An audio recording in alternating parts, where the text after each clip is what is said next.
Perkenalkan, nama saya Siti Mesaroh, nomor NIM 221F10052.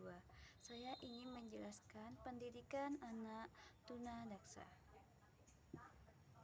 Definisi anak tunadaksa yang sering diartikan sebagai cacat tubuh, kerusakan pada bagian fisik dan kesehatan yang terakhir, kelainan anggota tubuh dan gerak sehingga memerlukan kebutuhan khusus yang diperkirakan populasi tunadaksa atau 2,5% dari jumlah penduduk zona daksa merupakan kelainan primer yang biasanya diikuti dengan kelainan lain, kelainan sekunder seperti tunagrahita, kesulitan belajar, tunanetra, dan lain-lainnya.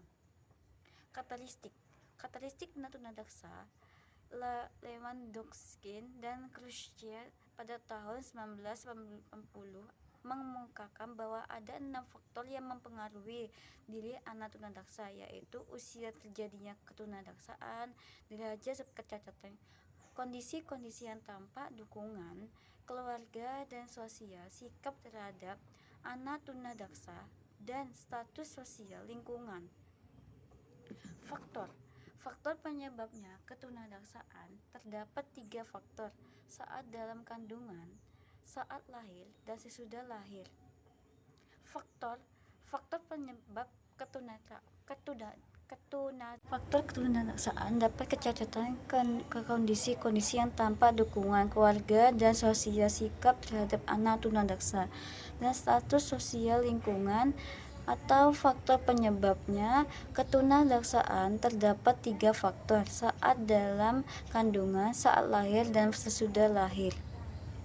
Faktor penyebab ketunadaksaan pada saat dalam kandungan: kelainan fungsi anggota tubuh atau ketunadaksaan yang terjadi sebelum bayi lahir atau ketika dalam kandungan, diantaranya dikarenakan faktor genetik, kerusakan pada sistem saraf pusat, anoksia prenatal yang disiapkan pemisah bayi dari plasenta, penyakit anemia, penyakit jantung, stroke, percobaan abortus atau penguguran, gangguan metabolisme pada ibu, dan faktor rhesus pada saat kelahiran natal. 1. Kesulitan saat persalinan karena pinggul ibu terlalu kecil dan letak anak yang sungsang. 2. Pendarahan pada otak saat kelahiran. 3.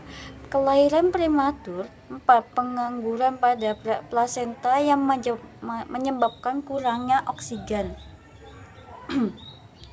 Faktor setelah kelahiran. 1. Adanya penyakit meningitis radang, selaput otak, ensefalis radang otak. 2. Terjadinya kecelakaan yang menyebabkan terjadinya benturan pada otak. 3. Pertumbuhan tubuh atau tulang yang tidak sempurna. Klasifikasikan anak tunadaksa: CP cerebral palsi, ketidakmampuan motorik atau gangguan motorik yang gerak yang disebabkan oleh tidak berfungsinya atau terganggunya otak pada dasarnya. Cerebral palsy adalah suatu masalah pada kondisi otot-ototnya normal, akan tetapi otak tidak mengirimkan sinyal untuk memerintahkan otot-otot saat memendekkan, ngejang atau merenggang. Penggolongan verbal palsy menurut derajat kecacatan terbagi menjadi 3 golongan. Golongan pertama yaitu golongan ringan, yang kedua golongan sedang, yang ketiga golongan berat. Menurut topografi, monoplegia, hemiplegia, paraplegia, diplegia, triplegia, quadriplegia berdasarkan fungsi letaknya motorik, spastik, atotoid, tremor, rigid, atasia, Klasifikasikan anak tunadaksa, spina bifida, kerusakan atau kelainan nada saraf tulang belakang, susunan saraf yang mengontrol otot atau dan daya perada pada bagian tubuh tidak berkembang secara normal.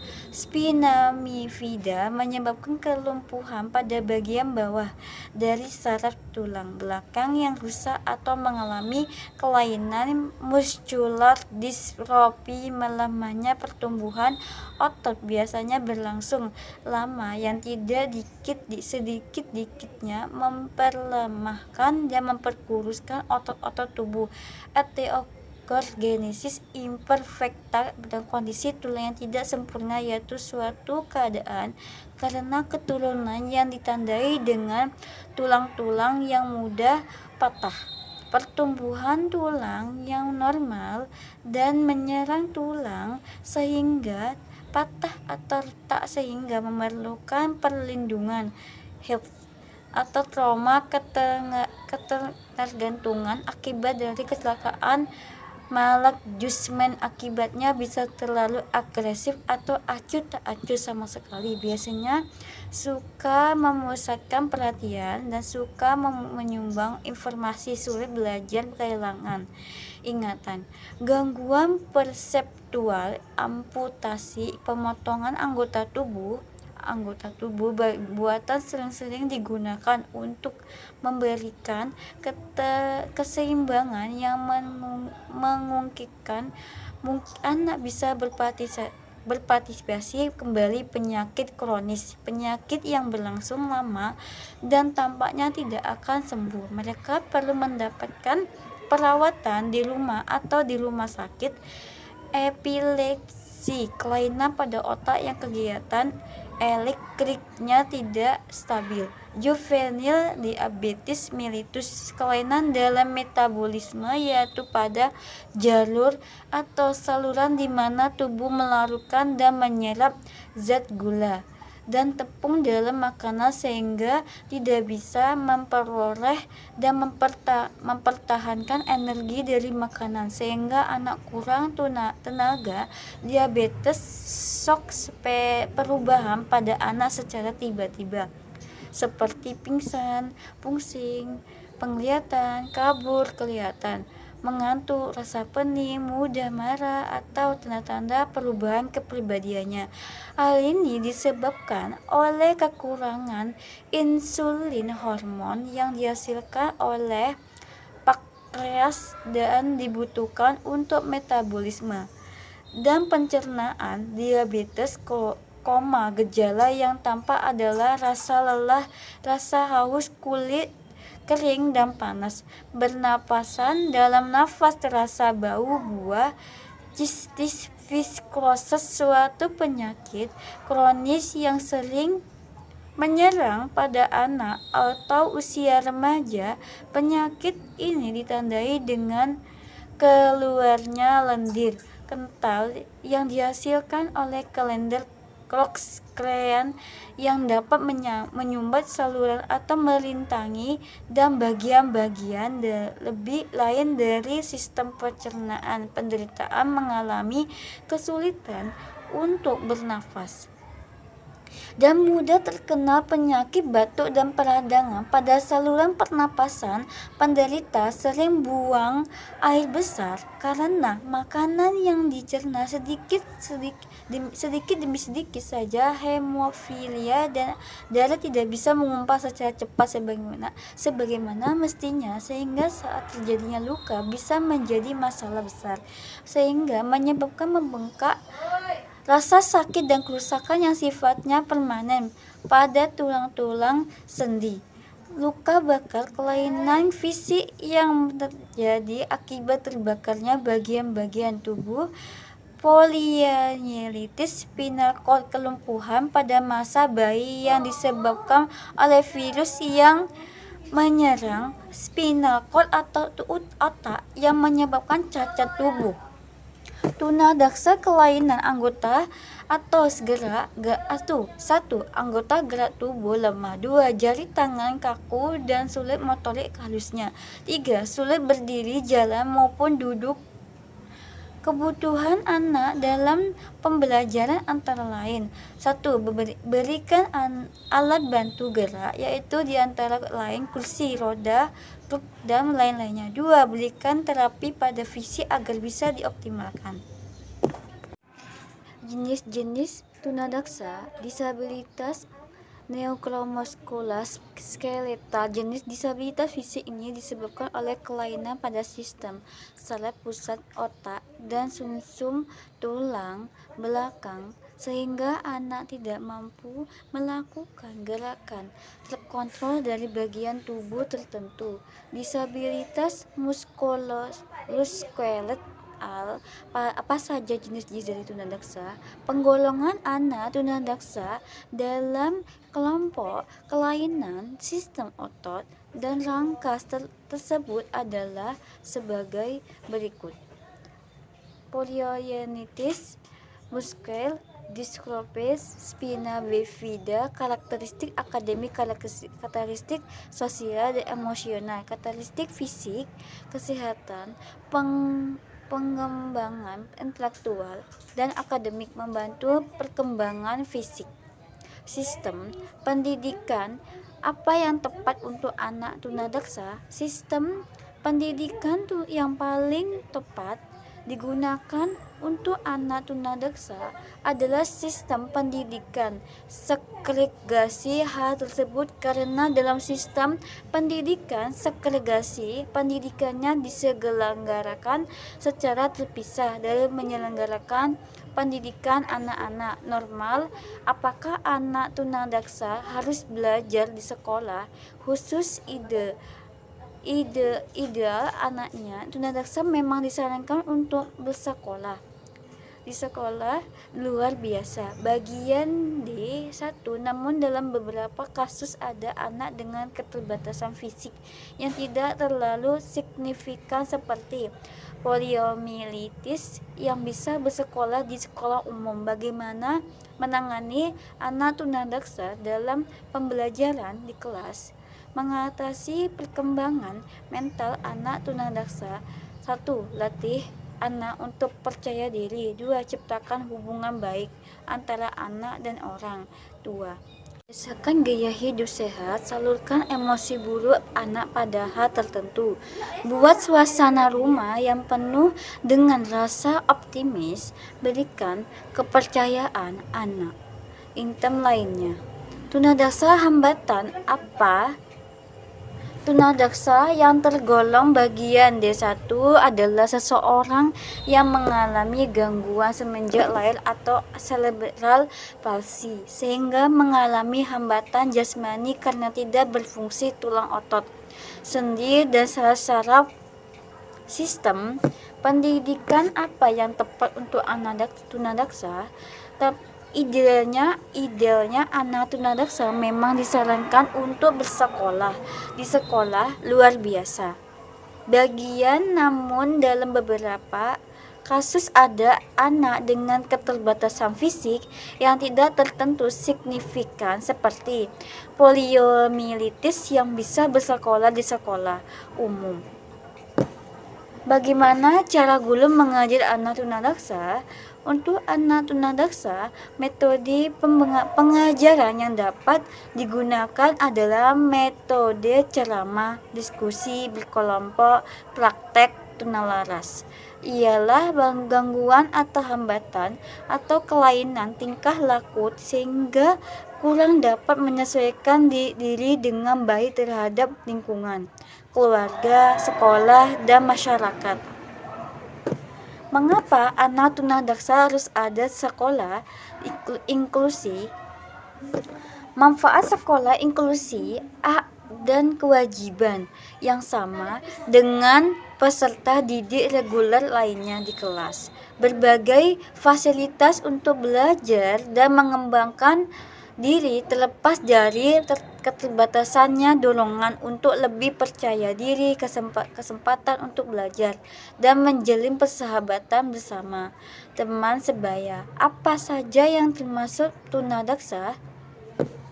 Penggolongan tunadaksa adalah dalam kelompok kelainan sistem otot dan rangka tersebut adalah sebagai berikut: polionitis, muscae, dysprofis, dan spina bifida. Karakteristik akademik, karakteristik sosial emosional, karakteristik fisik, kesehatan, pengembangan intelektual dan akademik, membantu perkembangan fisik. Apa yang dimaksud dengan tunadaksa ringan? Tunadaksa ringan, penderita bisa berjalan tanpa alat bantu, berbicara dengan jelas, dan dapat menolong diri sendiri dalam kehidupan sehari-hari. Tunadaksa sedang, penderita membutuhkan remed atau latihan khusus untuk berkebutuhannya. Apakah lumpuh termasuk tunadaksa?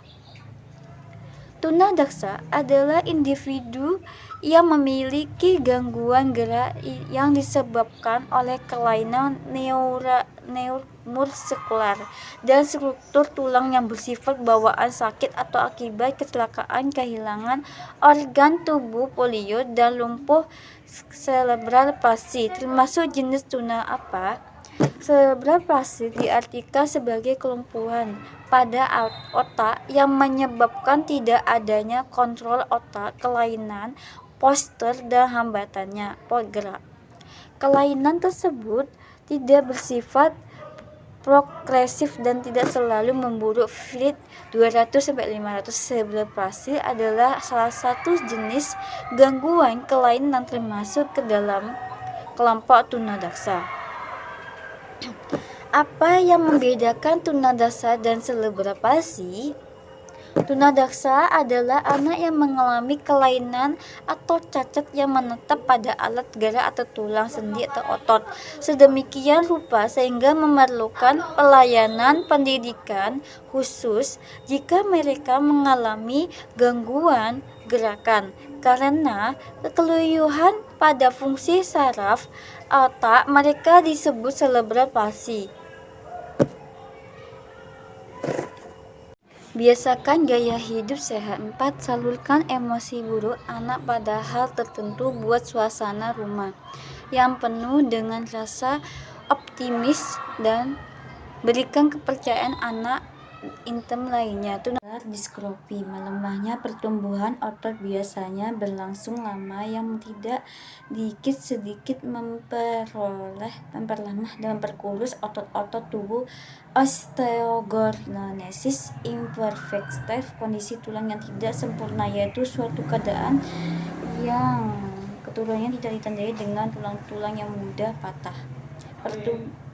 Pertumbuhan tulang yang normal dan menyerang tulang sehingga patah atau retak memerlukan perlindungan. Trauma ketenagakerjaan akibat dari kecelakaan maladjustment, akibatnya bisa terlalu agresif atau acuh tak acuh sama sekali. Sukar memusatkan perhatian dan suka menyumbangkan informasi, sulit belajar, kehilangan ingatan, gangguan perseptual. Amputasi, pemotongan anggota tubuh, anggota buatan sering digunakan untuk memberikan keseimbangan yang tulang yang tidak sempurna, yaitu suatu keadaan karena keturunan yang ditandai dengan tulang-tulang yang mudah patah. Pertumbuhan tulang yang normal dan menyerang tulang sehingga patah atau retak sehingga memerlukan perlindungan. Trauma ketenagakerjaan akibat dari kecelakaan maladjustment, akibatnya bisa terlalu agresif atau acuh tak acuh sama sekali, biasanya sukar memusatkan perhatian dan sukar menyumbang informasi, sulit belajar, kehilangan ingatan, gangguan perseptual, amputasi anggota tubuh buatan sering Stafisi adalah suatu masalah pada koordinasi otot-otot normal, akan tetapi otak tidak mengirimkan sinyal untuk memerintahkan otot-otot saat memendekkan, mengenjangkan, atau merenggang. Penggolongan verbal pasif menurut yang pertama, yaitu golongan ringan, yang kedua golongan yang sedang, yang ketiga Maka disimpulkan bahwa tunadaksa adalah suatu keadaan rusak atau terganggunya sebagai akibat gangguan bentuk atau hambatan pada tulang, otot, dan sendi dalamnya fungsinya yang normal. Kondisi ini disebabkan oleh penyakit, kecelakaan, atau dapat juga disebabkan oleh pembawaan sejak lahir. Pertumbuhan yaitu tidak sempurna. Karakteristik fisik kesehatan anak tunadaksa biasanya selain mengalami cacat tubuh adalah kecenderungan mengalami gangguan lain seperti sakit gigi, berkurangnya daya pendengaran, penglihatan, gangguan bicara, dan lain-lainnya. Kelainan tambahan itu banyak ditemukan pada anak tunadaksa. Sistem cerebral palsy. Maka disimpulkan bahwa tunadaksa adalah suatu keadaan rusak atau terganggunya sebagai akibat gangguan bentuk atau hambatan pada tulang, otot, dan sendi dalam fungsinya yang normal. Kondisi ini disebabkan oleh penyakit, kecelakaan, atau dapat juga disebabkan oleh pembawaan sejak lahir, pertumbuhan yang tidak sempurna. Terdapat 3 faktor penyebab tunadaksa, yakni prenatal sebelum kelahiran, faktor neonatal saat lahir, dan postnatal setelah kelahiran. Fungsi anggota tubuh atau ketunadaksaan yang terjadi sebelum bayi lahir atau ketika dalam kandungan dikarenakan faktor genetik dan kerusakan pada sistem syaraf pusat 13 Jenis-jenis tunadaksa. Tunadaksa adalah ringan, penderitaan biasa, berjalan tanpa alat bantu, berbicara dengan jelas dan dapat menolong diri sendiri dalam kehidupannya sehari-hari. Tunadaksa sedang, penderita membutuhkan treatment atau latihan khusus untuk berjalannya, berbicara, dan mengurus dirinya sendiri. Penyandang tunadaksa biasanya akan kehilangan kemampuan untuk berjalan, menggerakkan tangan dan lengan, dan duduk dan berdiri, serta mengontrol otot-ototnya beberapa kali. Indonesia memiliki definisi tentang tunadaksa yang berbeda-beda.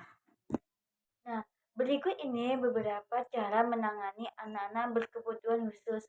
Orang tua harus lebih terbuka pemikirannya, berikan motivasi, perhatian, dan bimbingannya adaptasi dengan anak-anak, meningkatkan kedekatannya emosional dengan anak, ajari anak untuk mengeksplor keterampilan, tanamkan kemandirian sadari dini. Kita mengenal istilah tunarungu, tunadaksa, tunawicara, tunanetra, dan lain-lainnya sebagainya. Selama ini orang-orang yang kerap menyebutkan istilah-istilah tersebut untuk menyebutkan para penyandang disabilitas. Yang dimaksud individu yang mengalami kelainan pada fungsi geraknya disebut sebagai anak tunadaksa. Oleh sebab itu, mereka memerlukan pelatihan bina gerak guna mencegah terjadinya kelainan fungsi gerak, serta mengembangkan anggota tubuh yang mengalami kelainan gerak agar dapat berfungsi secara optimal. Sistem pendidikan yang paling tepat digunakan untuk anak tunadaksa adalah sistem pendidikan segregasi. Hal tersebut dikarenakan dalam sistem pendidikan segregasi pendidikannya diselenggarakan secara terpisah dari penyelenggarakan pendidikan anak-anak normal.